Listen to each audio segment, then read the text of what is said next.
Hi hello నేను మీ మౌనిక. ఈరోజు అయితే పానకాల నరసింహస్వామి గుడికి అయితే వచ్చామండి. ఈరోజు అయితే మా మ్యారేజ్ డే అని ఇంకొక గుడి దగ్గరికి అయితే వెళ్ళొద్దాం, చాలా రోజులు అయిపోయింది గుడి దర్శనాలు చేయక అని చెప్పేసి ఇక్కడికైతే వచ్చాము. పిల్లలతో వచ్చామండి. కొంచెం ఎండ పర్లేదు ఈరోజు, మాకైతే చాలా ప్రశాంతంగా అనిపించింది. ఎండకి ఎలా అల్లాడిపోతాం అనుకున్నాం. ఇంక లోపలికైతే వెళ్ళిపోతున్నాం. మనం లోపల దర్శనానికి వెళ్ళేటప్పుడు అయితే ఒక టోకెన్ అయితే తీసుకోవాలంట.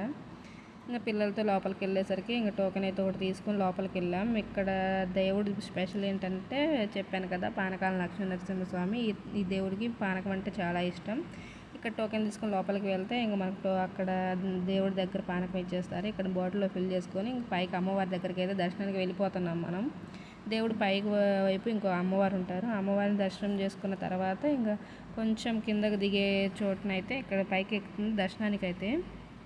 తర్వాత ఇంకా మనకు ఆంజనేయ స్వామి కూడా మనకు దర్శనం ఇస్తారు. ఇక్కడ అయిపోయిన తర్వాత ఇంక మనం ఆంజనేయ స్వామి దగ్గరికి అయితే ఇంక ఎక్కుతున్నాము.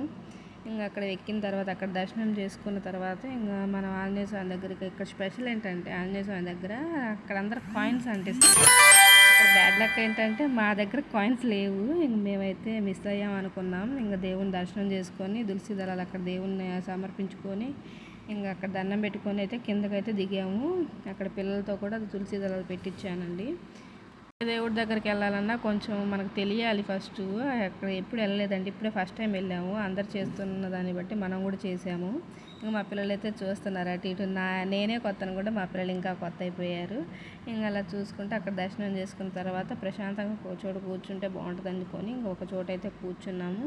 ఇక్కడ దర్శనం అయితే ఇలా అందరూ ఎగబడుతున్నారు చూడండి, కాయిన్స్ అందియడానికి చూస్తున్నారు కదా. ఆంజనేయ స్వామి దర్శనం ఇలాగైతే అయ్యింది. దర్శించుకున్నాం. అసలు మేము అనుకుంది ఏంటంటే స్టార్టింగ్ ఆంజనేయ స్వామి గుడి దగ్గరికి వెళ్దాం అనుకున్నాము. ఇంకా ఎండలో వెళ్ళలేములే పిల్లలతో అనుకొని ఇంకా అలా స్టార్ట్ అయ్యాము. అక్కడ దేవుడి దగ్గర నరసింహస్వామి దగ్గర దర్శనం చేసుకున్నాము. కిందకు వచ్చే టైంకి మాకు ఆంజనేయ స్వామి దర్శనం అయ్యింది. అక్కడ ఇంకా కొబ్బరికాయ ఒకటి కొట్టేసుకొని ఇంక మా ఆయన అందరికీ తీర్థం ఇస్తున్నాడు. కొబ్బరికాయలు సగం ఆపి ఇంకా ప్రశాంతంగా వచ్చి ఒక చోట కూర్చొని ఇంక కొబ్బరికాయ తిన్నాము. పిల్లలతో పర్లేదండి, బాగా అయింది మాకైతే. మా మ్యారేజ్ డే అయితే ఇలాగైతే మేము జరుపుకున్నాము. ఇంకా ఇంటి దగ్గరకు వచ్చే టయానికి మాకు ఇంకా అసలు మామూలుగా టిఫిన్ అయితే చేయలేదు. ఇంకా అలా వెళ్ళాము. ఇక్కడ వ్యూ అండి, ఇక్కడ దేవుడి దగ్గర అసలు ఎంత ప్రశాంతంగా, కొండ మీద కదా గుడి, చాలా ప్రశాంతంగా ఉంది. ఇంకా మా ఆయన అయితే స్టార్ట్ అవుతున్నాడు, పిల్లల్ని ఎక్కించుకుంటున్నాడు. మేము వెళ్ళాము బైక్ మీద అండి. ఇలా ఉంది కొండ మీద చుట్టూ చూడండి, అసలు ఎంత ప్రశాంతంగా ఉందో. చల్లటి గాలి వేస్తుంది. ఎండ పర్లేదు, మాకోసం ఈరోజు ఎండ లేదు అనుకుంటా అనిపించింది నాకైతే. ఇంకా అక్కడ నుంచి స్టార్ట్ అయ్యాము. లంచ్ టైం అవుతుంది అటు ఇటు అని, పిల్లలు ఆకలికి ఆగలేరు కదా అని చెప్పేసి ఇంక వస్తా పుల్కా అయితే తిన్నామండి. ఎగ్ అయితే ఏమి తినలేదు, మామూలుగా మనం కాజు కర్రీతో అలా తినేసాము. ఇంకా అలా సెలబ్రేట్ చేసుకున్నాము. నచ్చితే లైక్ అండ్ సబ్స్క్రైబ్.